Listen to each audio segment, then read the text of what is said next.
Okay. Hello. So this is Hello. Litmus. This is Litmus A Freeman, and I'm here with Danny Dow today. How are you doing, Dan? Not bad, not bad, Dave Litmus. Pronounce that for you. Yeah, pronoun Dabet. Pronounce that. Um, that means good afternoon for anyone who doesn't understand Cymraeg, Uh-huh. um, which is the language of the Cymry, right? Yeah, Cymru, yeah, the people of Wales, yeah, yeah, Cymru. that's right. Well, what Yeah, the English call Wales, yeah. But yeah, of but course that's they not. that means stranger or foreigner, so we don't want to use that, do we? No, no, no, definitely not. No, no, no, thanks. No, so we're going to have a chat about Taoism today, right? Mm-hmm. Yeah, so Taoism spelt with a T but pronounced with a D, Yep. Taoism, and Mm-hmm. but yeah, it's pronounced Taoism, and very appropriately, we got Danny Dow with us today, Yeah. Well, so I that's figured. cool. Yeah, yeah. Said I figured it's not terribly original, but I figured it's nice. It kind of goes with the theme. So yeah. Yeah, absolutely, mate. Yeah. Um. So yeah, I was just thinking, like, I was gonna, because I sort of got into Taoism.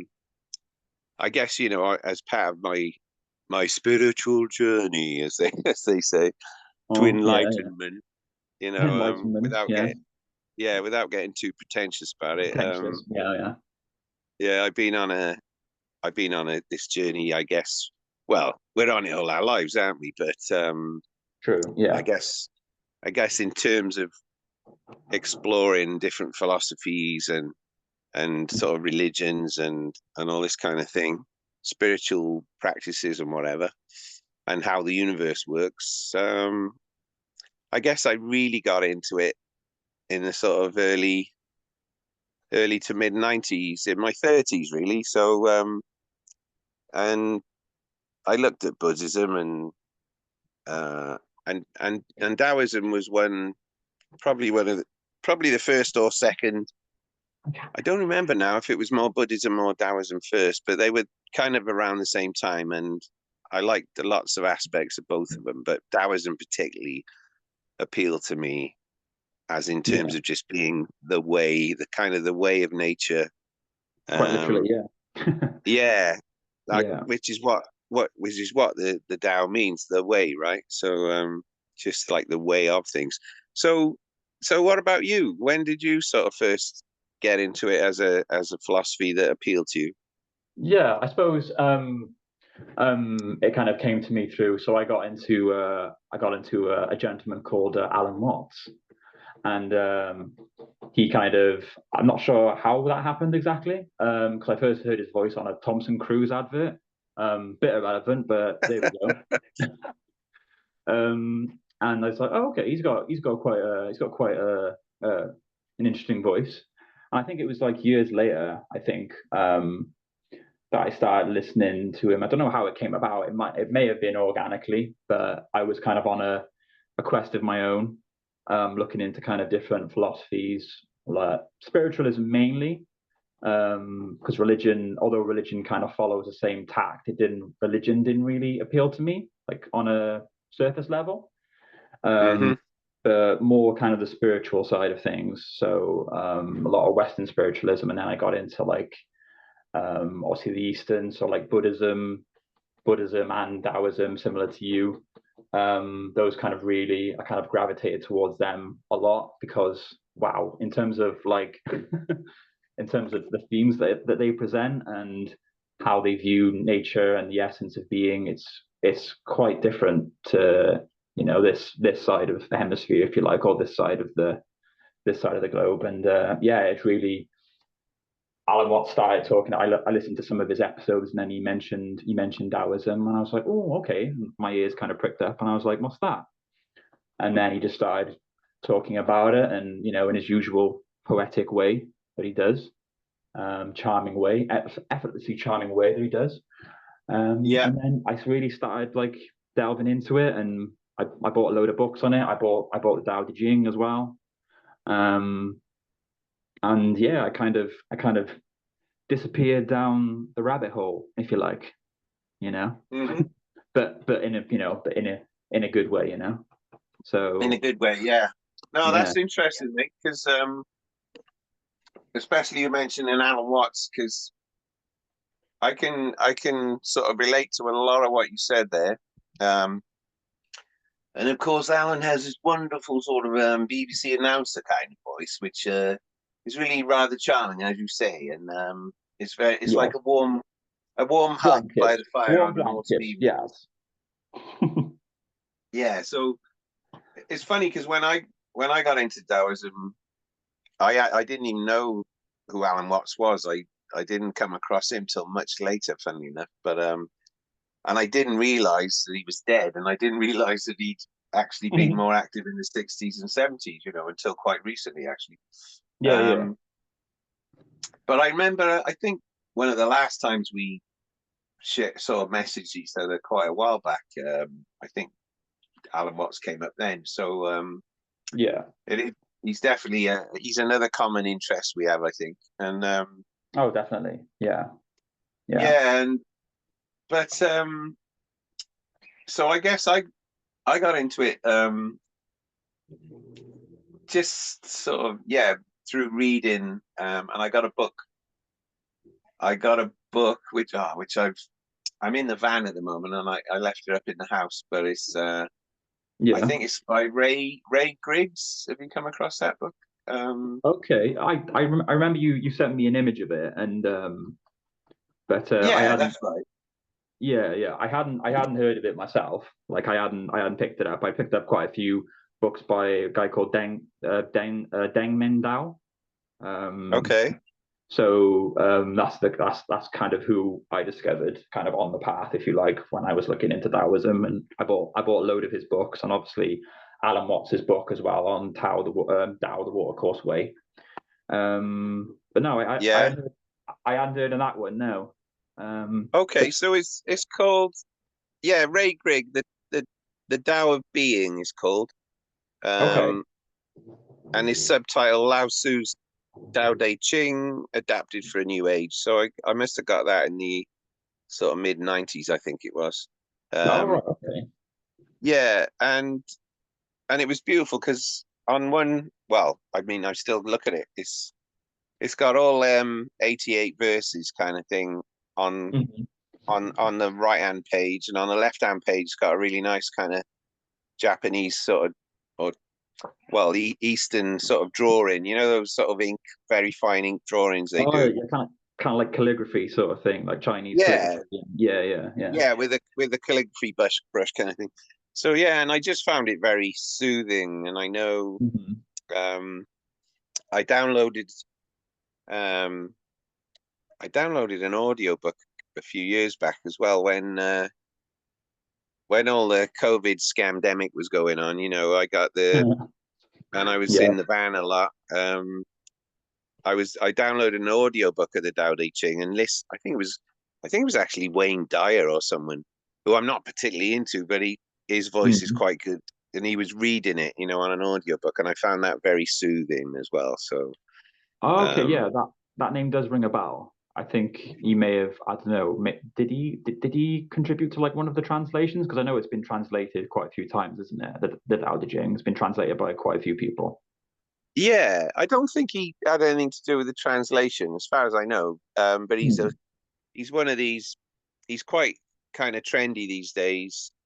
Okay. Like as people like him and Like Timothy Leary and all them and all the kind of the new age types, well, from the yeah, I mean Timothy Leary, obviously back from the '60s, but yeah. um, I And guess I guess since I've been on the road traveling, or well, sorry, since I went on the road traveling, I'm not mm, really on the road traveling anymore, but I was for 10 years. But the start of all that, yeah, yeah. Wayne Dyer and Greg Braden is another one you may have heard of, and they Okay. became quite popular in the sort of more alternative or hippie or whatever you want to call it, Yeah. Yeah, yeah. parts of society. But anyway, Mhm. yeah, I'm just saying that you I find reading or listening to the verse is it's almost like meditating with your eyes open. It's like Yeah, it's yeah. No, I just get it's it. just right, really beautiful. So, but yeah, and then yeah, very recently I started listening to the Alan Watts podcast on Spotify. Mm-hmm. Um, just in the last year, really, and I think we're on episode 33 now, right, or something. But I All started right. with Okay. number one. Yeah. Yeah, on the very first episode on there, because obviously being in the way is a bit of a play on words of like, he's basically saying we often get in our own way. We are being in our own way. If we get out of our own way, we can get on with things much better. But obviously Yeah, yeah, also being in the way, as in the way being the Tao. So yeah, but yeah, and I loved that, and it just rekindled and I was like, oh yeah, I remember really being into that, 30 years ago or whatever it is. yeah, Um, so yeah, and then yeah, when we got back in touch and you said about having a chat about it, I thought, yeah, let's do it. yeah. So yeah, and I mean, so yeah, just so how old are you now, Dan? Oh God, 30, 36 this year, 36 in July. Yeah, right, okay. So similar age to what I was, mid-30s kind of thing.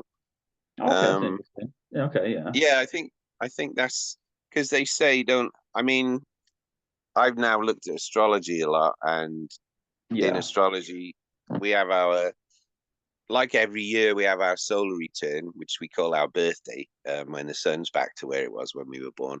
When we're yeah. sort of 29 and a half, we have our Saturn return when Saturn comes back to where it was when we were born, because Okay. that's how long it takes to go around the zodiac. And the Saturn return is kind of classed as a quite a challenging, the first midlife challenge kind of thing, and a challenge to say, I'm glad are you didn't say you on midlife the crisis then, Tio. I'm glad you didn't say midlife crisis then. Yeah, no, I mean everyone says crisis, but I don't think of it as a crisis. I think No, of it as a no. challenge. Challenge, yeah, yeah, yeah. It's better wording, yeah. Yeah, but yeah, good point. Thanks for pointing that out. And I think you know, my first one was certainly very challenging, but my Mm. second one was much better because I was on the right path then. Anyway, my point being really from 30 to 33, they call the sort of Christ consciousness years, don't they? Because that's like meant to be the age Jesus was when he really reached his sort of full enlightenment and everything. All right, okay. Um, and after his days in the wilderness and all that kind of thing. So I think 33 and onwards is a kind of very much um, a waking up sort of time, waking up to more spiritual things, um, and like you, I'm very much I'm spiritual rather than religious. So yeah, I would agree with that as well from what you said at the start there. Yeah, I thought because Um, I was intrigued, like, because I was wondering whether that was an age where there was like a certain because it was the early 30s as well when I kind of got into not just Taoism but kind of like Eastern philosophy in general as well. So I was just curious whether that was kind of an age of like a consciousness rising age, which is quite interesting actually. It seems to kind of connect there from yeah, what you're saying. exactly. So it's yeah, I know it is Christ consciousness age, but you could call it awakening age or enlightenment ages. But yeah, from 30, from your Saturn return onwards, kind of thing. If you've got any kind of desire to self improve and develop, kind of spiritually, that's when it kind of seems to really come to you. Yeah. So, Okay. so yeah, so that's cool. Well, and then if we think of Taoism, then what would you say it is particularly about that philosophy that appeals to you? Okay. Um, it's strange, isn't it? Because obviously, if we know our Tao Te Ching, we know that literally the first two lines is that the Tao that can be told is not the eternal Tao. So Exactly. like by talking about it, we're kind of breaking like a Fight Club rule. So by talking about it, we're kind of taking away from it, if you know what I mean. But if we Yeah, could like, so just for anyone listening, I like your Fight Club thing. So just explain your Fight Club analogy there. all right, okay. So if anyone's seen the film Fight Club, great film by the way, recommend anyone watch it. Yeah, Um, there's a scene with Brad Pitt who's basically surrounded by a group of people. They start up these fight clubs, and the first rule of Fight Club is not to talk about Fight Club, and the second rule is also not to talk about Fight Club. So I kind of made that kind of connection with with Taoism as well, because those are literally like the two first lines of the Tao Te Ching. Um, so yeah, yeah, thought that was interesting. But if I was gonna like kind of conceptualize it in terms of what how it appeals to me, I suppose it's like there's something at its core that's kind of very elegant. There's something very elegant about it and very kind of spiritual as well. Because I think Taoism was kind of rooted in kind of ancient kind of Chinese spiritualism. right. And I think even though it kind of came around the same time as Confucianism, and obviously Confucianism being kind of like the counterweight to Taoism. So whereas Yeah, Confucianism was more focused on kind of like formality and kind of ritual and kind of social like relations and what have you. Not knocking Confucianism because I think it's been hugely successful and influential in particularly in East Asia as well, in China and Japan and what have you. But I think kind of Taoism, rather than kind of being an offshoot of Confucian, like kind of Buddhism was to Hinduism, I think they kind of developed organically, independently of each other. And obviously, Taoism was kind of more rooted in nature. And if we were going to make that kind of analogy, the Taoists, they were the hippies. They were the tree huggers, and the Confucians were more kind of a bit more traditional in terms of trying to integrate themselves more into society as a whole. So yeah. um, No, that's a good point, man. And I guess um, for anyone who knows us, you'd probably say your old man's probably more Confucianism and I'm more Taoism, right? uh, I guess, yeah. Because because I suppose I don't think he would balk at that at all, you know? no.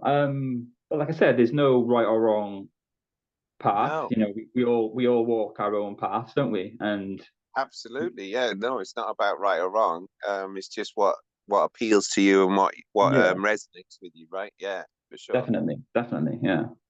Yeah, man. Um, so like so I always had kind of like a sensitivity towards that, and in terms of the power of nature and kind of stepping out of kind of stepping out of kind of society, if you like, because yeah, and just kind of getting back in touch with you know the core of who you are, which is of you are a person born out of this world rather than come into this world, as Alan Watts says. You came out of this world. You came out of it as opposed to something that came from inside. You Yeah, know. I like that when he said that as well. Yeah, Yeah, that really kind of like clicked. I was like, oh yeah, I like that because to be kind of if you come into, it's almost like you've come into, as in you're like a stranger and you've come into this strange world and whatnot, and you're from the outside. It's very external. Whereas if you've come yeah, out of it, like the English. yeah, that's right. Yeah, any excuse to bash the English in it to you. Well, of course, but yeah. Of course, we have to. It's in our Celtic blood. It is. Oh, yes, lovely. Like a bit But of Anglo bashing, I do. yeah, it's a pastime. So, but yeah, I love that. I kind of love that expression of that we came out of this world. So we're an integral part of the world. We are very much of the world. So, Yeah, and I think we're part of nature and all one rather than us and then nature separately, you know. exactly, and I think that's what the kind of I think that's what the early Taoists tap into. Definitely. Yeah, cool. Yeah, and I guess if you I like the fact you brought up Confucianism there, because if we think of it in terms of links, correspondences to other approaches, we'd say that Confucianism's a bit more sort of left brain masculine side of things, whereas Taoism would be a bit more right right. brain, Yes, sort of definitely. Yeah, yeah. divine feminine. But of course, having said that, the Tao is everything, you know, and everything comes from the Tao. So, Mm, but you know what I mean. As a philosophy, it's a bit more that way than whereas Confucianism would be more, yeah, left brain masculine, sacred masculine kind of thing, you know. yeah, and that kind of ties into the whole kind of yin yang polarity as well, which is also a huge part of Eastern philosophy in general. Yeah, absolutely. That's another good point. Yeah, yin yang. Um, where you've always got a part of the other in the other. Hmm. Yep. Yeah, yeah. Yeah, it's like I think yeah, Alan Watts was saying about he was linking it to the fractal sort of nature of the universe as well, wasn't he? Because Yeah. if we think that every yeah, everyone who's on the planet now has come out of someone else who was here before, and um, it's a bit like zooming in on a fractal, you know, and you zoom the more you zoom in like a Mandelbrot or something, you'll see the same shape re-emerging again at the lower level. You can zoom in and zoom out. You see the Hmm. same kind of correspondences. Um, yeah, and I always think it's fascinating to think that everyone who's ever lived has like yeah sprung forth from nature, right? Yeah, Yeah, definitely. Yeah, yeah, yeah, yeah. Okay, cool. Um, yeah, and I'm glad you brought yin yang up because that's another thing about there's no right or wrong really, or black, you know, black or white. It's black and white are both are just two ends of the same spectrum, right? Um, yeah. and then there's all sorts of shades of grey in the middle, and Hmm. you can't really say when does white stop and black begin. It's just a gradual transition from one to the other, you know. Yeah. Um, Just to riff off Alan Watts again, he's getting a lot of mentions. But yeah, yes, it's kind of like the back without the front, isn't it? You can't have yes, a back yeah, without the that's right. front. Yeah, Yeah, like the mountain with the sun on the one side, yeah. yeah, But you can't just have the sunny side of the mountain. You have to have the dark side as well, you know. absolutely. Yeah, yeah, Yeah, and I think that relates then to ourselves as in terms of um walking the path to enlightenment and sort of more higher consciousness, a higher vibration, if you like. definitely. Yeah, Yeah, you know, we need to embrace our dark side. We need to like face our shadows and heal our wounds and accept that the dark side, you know, and now of course, um, you, people might be thinking of Star Wars, which of course is yeah. basically a rip off of the hero's journey. Like, That's what's right. his Joseph name? Campbell. Yeah, Joseph Campbell. Joseph, Yeah, Joseph Campbell stuff, you know. yeah. I mean, some people say Joseph Campbell was a CIA plant, but who knows? I What? mean, yeah, Really? don't we won't even go there today, but No. Yeah. that's That's a, another story. yeah, yeah. Um, Okay. but yeah, I also got into Joseph Campbell, the hero's Hmm. journey stuff, and it's a classic archetype, isn't it? And Archetypes. Yeah, yeah, yeah, yeah, yeah, and you know, whatever you look at, and I mean, if we look at Greek philosophy, then you've got yeah. the whole analogy of like going across the river Styx with the boatman and going into the underworld with Hades and facing your demons, and then That's right. coming out Yeah. the other side. You know, um, yeah, and I mean Hades is Pluto, the planet Pluto in astrology. I mean, you can go on and on, but basically, um, really, to what all of this stuff tells you is that if you really want to raise your vibration, you have to accept all aspects of the self, Yeah. including all the shadows.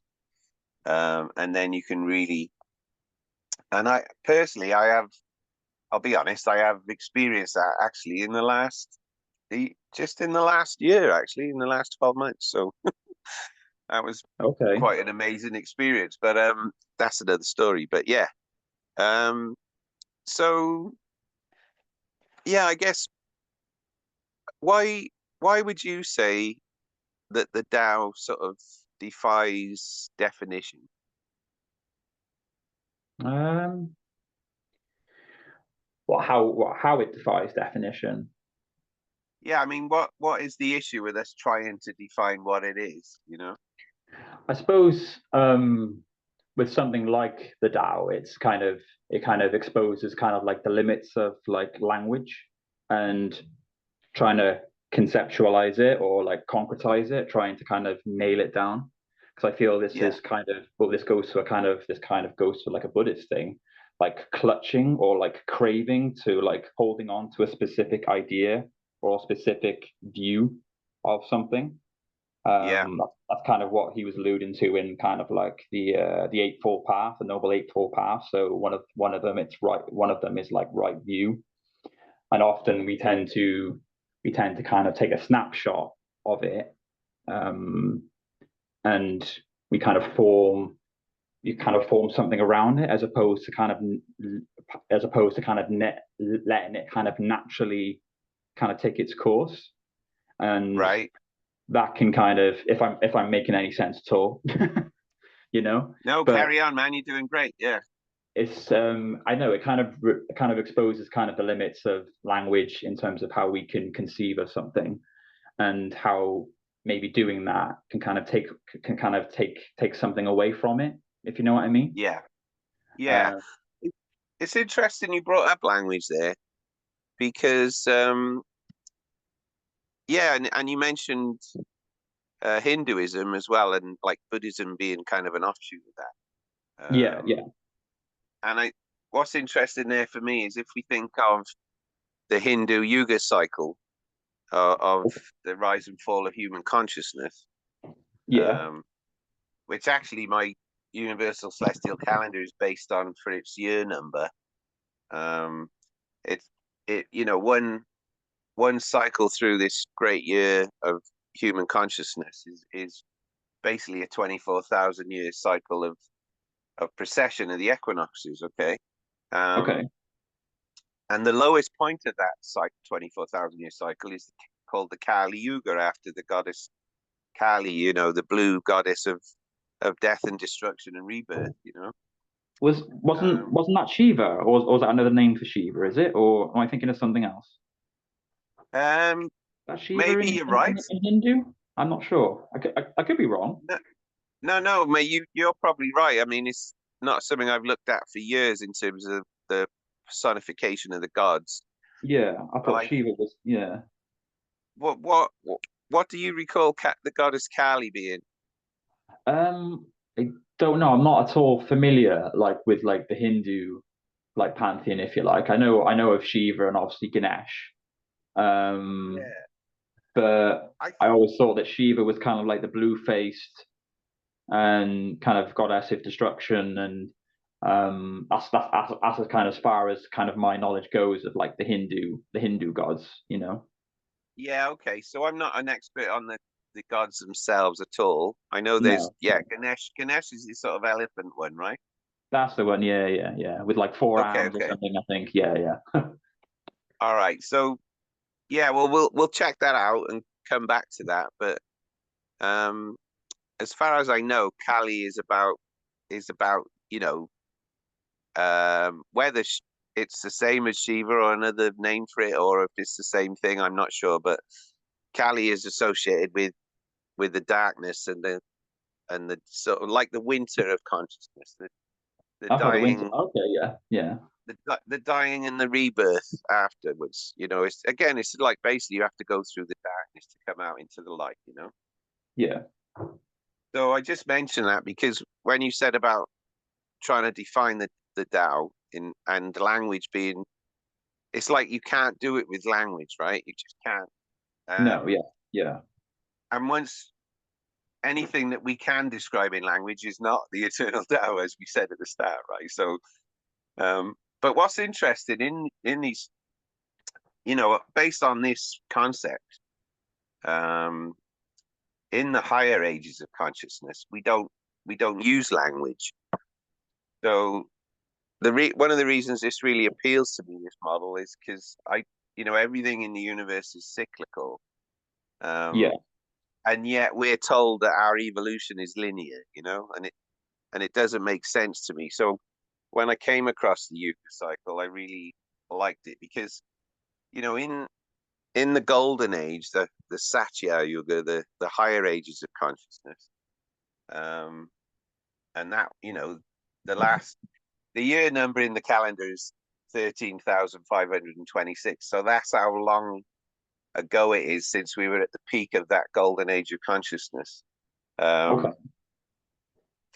Um, but So we are ascending back towards it. But what my point is that in these higher ages of consciousness, allegedly, we don't have language, and we're one with everything, third eye open, cosmically conscious, one with all right. God. Yeah, yeah. Okay. Yeah, we may not even have a physical body. Who knows? No one knows because we don't have any records of that. But No. in this theory, language only starts coming into being at the end of the sort of Bronze Age to Pari Yuga as we're heading for Kali Yuga again, because we forget as our consciousness descends, we forget our telepathic abilities and how to communicate with our minds, and we have to start Mm. writing things down and stuff so we don't forget them, and that so we can communicate with each other.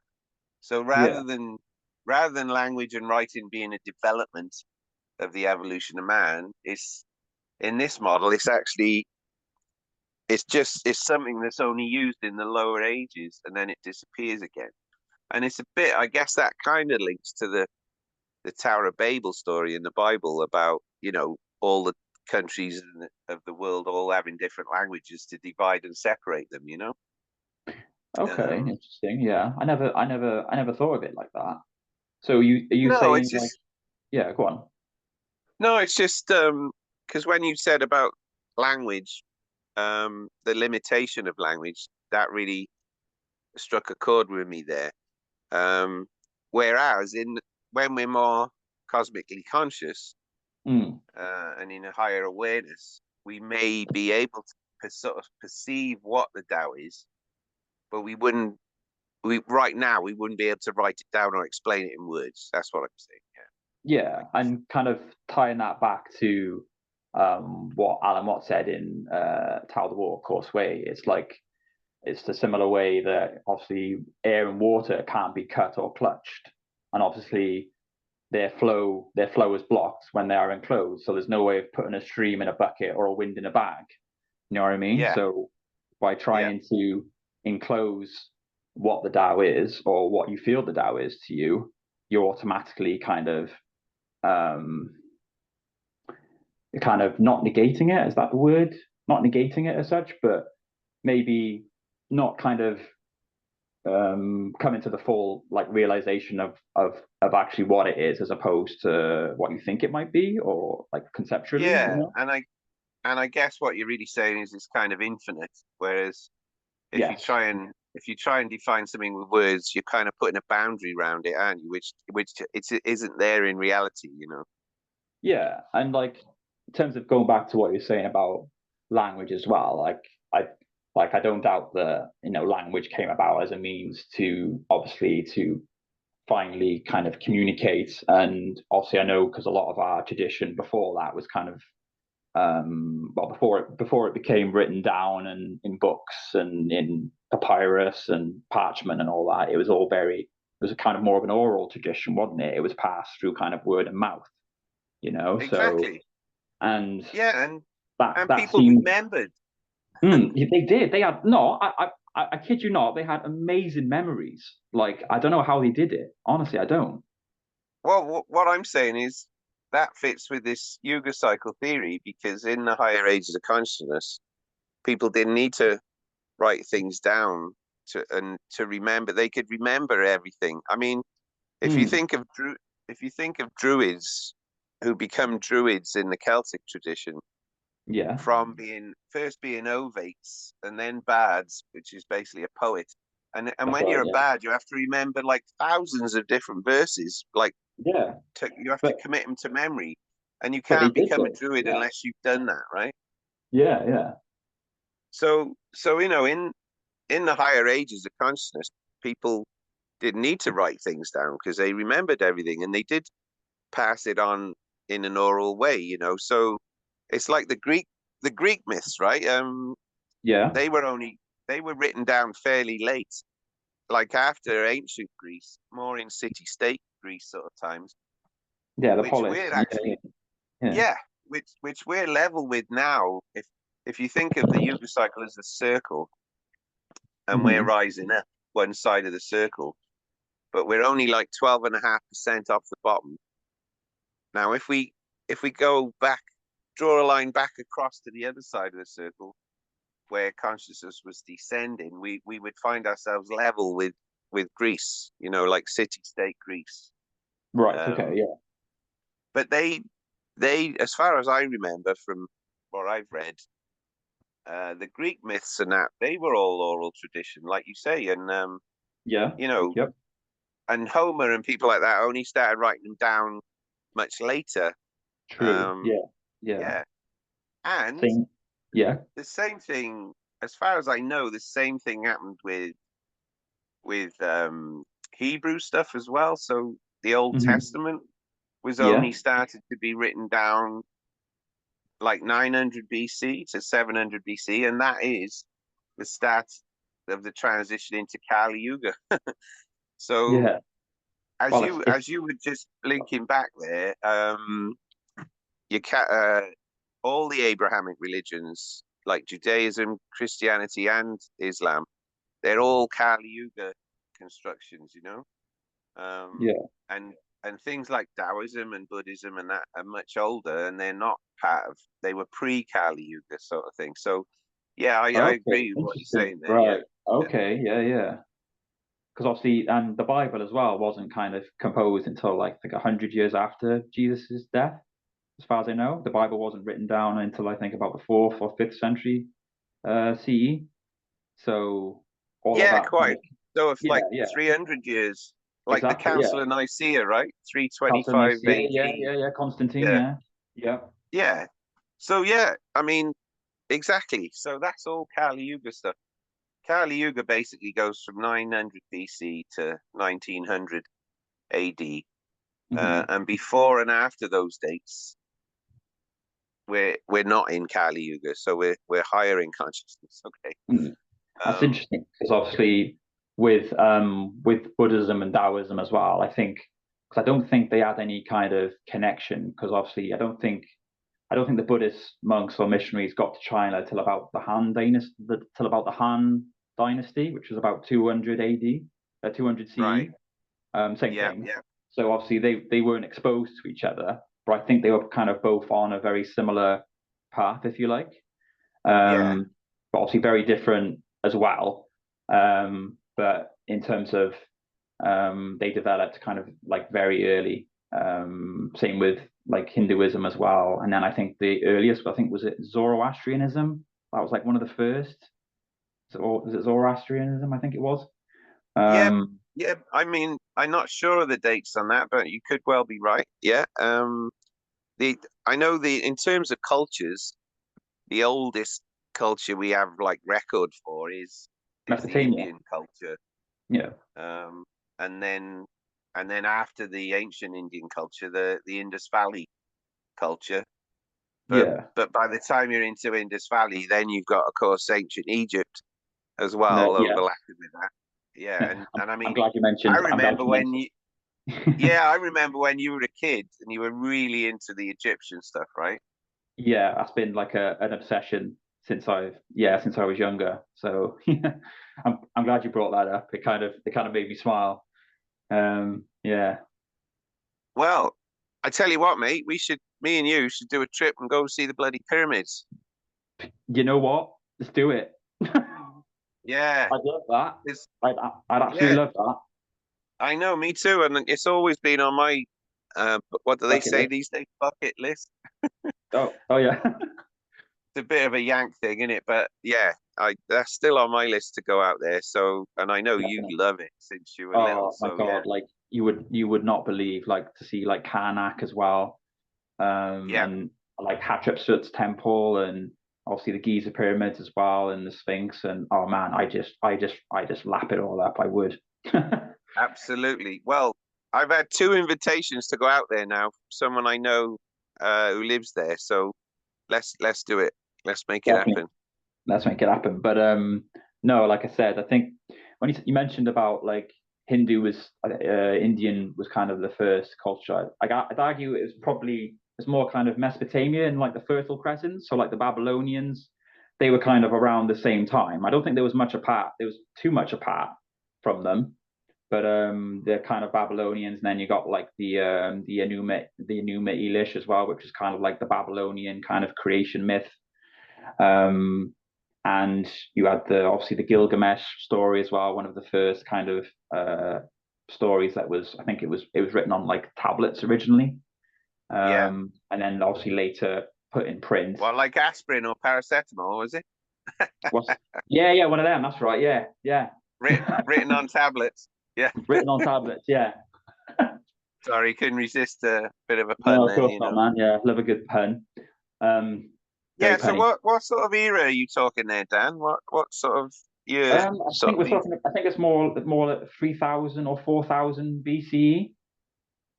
Okay, so what with the ancient Indian culture, I'm talking about it going back to like 7,000 BCE. Oh Um, right, okay. Oh, earlier again then. Okay. yeah, so in Indus Valley is more what you're talking about there. What I mean is that's from my understanding, the Indus Valley more correlates to your Babylonian, Mesopotamian stuff. Right. Okay. Um, but then you've got ancient India before that, which, and when I did my research for the Yuga cycle, the earliest I could find going back was, yeah, 7,000 BCE, and ancient Sorry to. India. And before that, we haven't really got any records. And then you're into like geological analysis of rocks and that back to the Ice Age, kind of thing, Yeah. Yeah. Yeah. Was or that was that was or that the higher before? Ice Age. Yeah, that's it. Yeah. Was that before? Was that before the Ions came then and settled in northern India? Was that before or after? The who? Sorry. They were called the ions, not as unfortunately the word iron is kind of Aryan. The word iron has kind of got a lot of negative connotations now, especially with like the Nazis and all that. There was actually Oh, this kind of Aryans, right? Yeah, the Aryans, yeah. that's it, yeah. So there was this ancient kind of cult. There's this ancient people who kind of settled in northern India, and they founded a lot of like the early kind of spiritualism, like Hinduism and that, and Buddhism as well. Was that Okay. before, or was that? I don't. I'll be honest, mate. I don't know. I haven't looked at that. So Yeah, I just thought it was that's something to maybe bring up.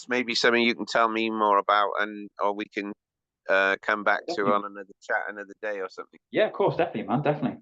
Yeah. Yeah, nice.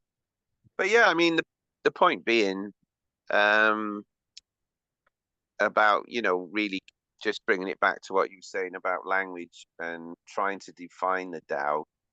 Mm. I mean, what I'm liking about this chat today is like we started off talking about Taoism, and we've chucked pretty much every philosophy in there as well, that we could think Yeah, it's of. kind of a Well, mismatch, wasn't it? Yeah.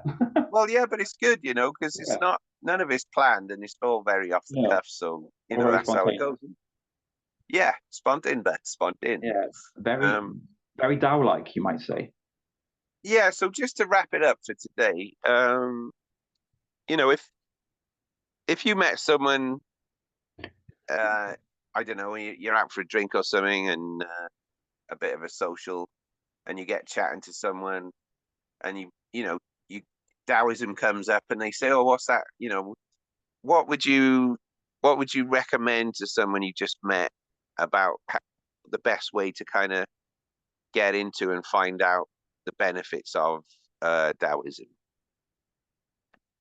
Okay, what someone kind of wanted to know about it for like the first time to kind of become like exposed to it for the first time, you mean? Yeah, so what would you recommend to someone the best way to introduce themselves to the topic? And if they said to you, what would you say the main benefit to my well-being would be of studying Taoism? How about that? What would you say to Yeah. Okay. So I suppose like the first point, I'd obviously definitely get him to check out Alan Watts, definitely first and them? Yeah. foremost. Okay. Um, so I think he was kind of among the first like kind of Western thinkers who kind of exposed, who kind of told a lot about like the Eastern philosophies and what have you, or like at least brought them into like the mainstream, if you like. Yeah, Um, I'd agree with that. Yeah.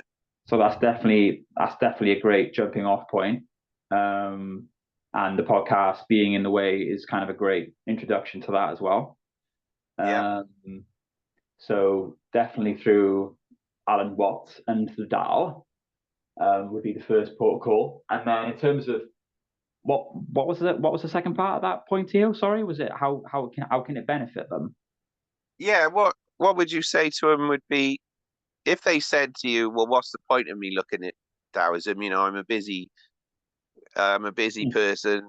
You know, what's the benefit to me to my well-being of studying Taoism?" What would you say to that?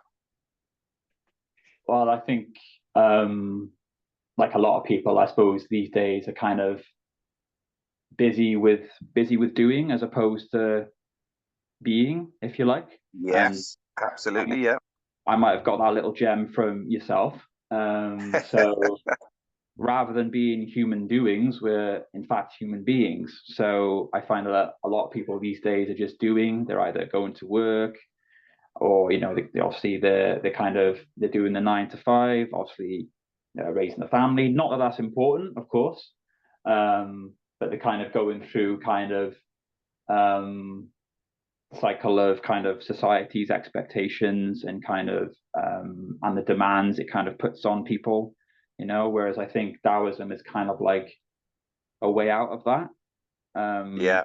in terms of a way to kind of return to kind of a more natural and kind of more organic way of like living, and more importantly being, which I think is like that's kind of the crux of it, because I find we're busy we're busy with a lot of busy work, and we're not really kind of looking inward or kind of focusing on what's important. And a lot of the time what's most important is literally right in front of us, but we've got this kind of this film over our eyes because of obviously what the expectations of obviously everyday living puts upon us, and it can be frustrating, for a lot Yeah. of people. So I think this is definitely a way to kind of certainly break free of that, definitely.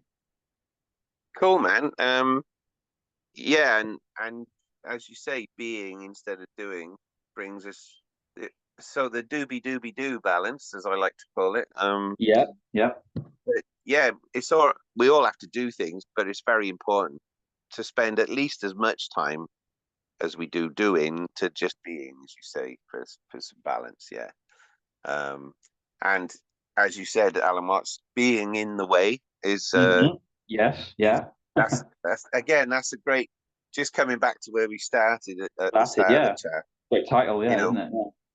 yeah, because being in the way, it kind of says it all, doesn't it? Because we do need to just be and realize that we are just being, even Yeah. if we're doing, we are being.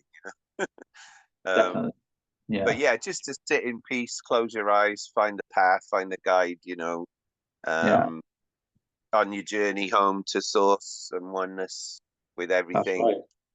Return Yeah, to the so source. Yeah, return to the that's source. Kind of very yeah, important man. as well. Yeah. Yeah, so that's cool. And I guess one of the main benefits then is a kind of peace and calmness that comes with that, right? Yeah, certainly in Yeah, contrast to like the hustle and bustle of like life, which can get quite chaotic. yeah, It's kind of a nice balance. The whole yin yang again. yeah, It all kind of ties together in a nice, lovely little package. yeah. And I guess it makes us see that we are one with nature and one with everything. Always. Um, Yeah. as Yeah. my friend Morgan, you know, I've got a terrible memory for jokes, luckily, so my friends can tell me the same jokes they told me last time they saw me, and I And you can don't still remember laugh. till the yeah. And my mate Morgan, he's always got a joke, and he says like, um, the Dalai Lama goes into a pizza shop, pizza place, Oh, have I heard this and one? No, go on. Yeah, go on. yeah, and the guy says, "How can I help you? What would you like?" And he said, "Make me one with everything." He's like, yeah, yeah. He's like, "What toppings do you want on there? Just make me one with everything." One with So everything. You know what? I have actually heard that joke before, but it's still funny. it's still funny. As Yeah, man. I like that. as the guys on South Park say, it's still funny. It's still Yeah, funny. it's still funny. Um, yeah, man. All right, cool. So I think that's Yeah, a good introduction. a good Yeah. little first introduction. Yeah, a little So taster. Yeah. thank you, thanks, Danny Dowd, Danny New, as I call you as well. And yeah, let's do it again sometime, man. Definitely. I'm up for that, for sure. But yeah, it's been a great chat. And yeah, it's kind of nice and free flowing as well, which kind of goes with the whole theme. So yeah. Yeah, Exactly, like the river running down the mountain to the sea, right? It just finds its own way, yeah, it does. It does. And and it it always looks for the lowest level. It always goes back to the source. Because yeah, if I kind of want to cap off on something else, it's kind of so going back to the Buddha again, he's getting a lot of mentions. But in terms of the Buddha used to call his followers stream. So rather than like I am this river or I am this estuary, you'd call them stream because they weren't separate. They weren't I this. They were part of the whole, part of the stream. And I think kind of exactly, Taoism definitely kind of it's amazing how similar they are. Yet obviously they weren't exposed to each other, but yeah, they got a lot of similarities. But yeah, we are all the stream. You know, yeah, man. We are all one, and we are all love, and in that's a happiness. good, good way to end the chat, I think. Yeah, man. Yeah. Well, like I said, we can pick it up again soon. All right, Whenever mate. you're free. And yeah, I'd love that. But great chatting to you.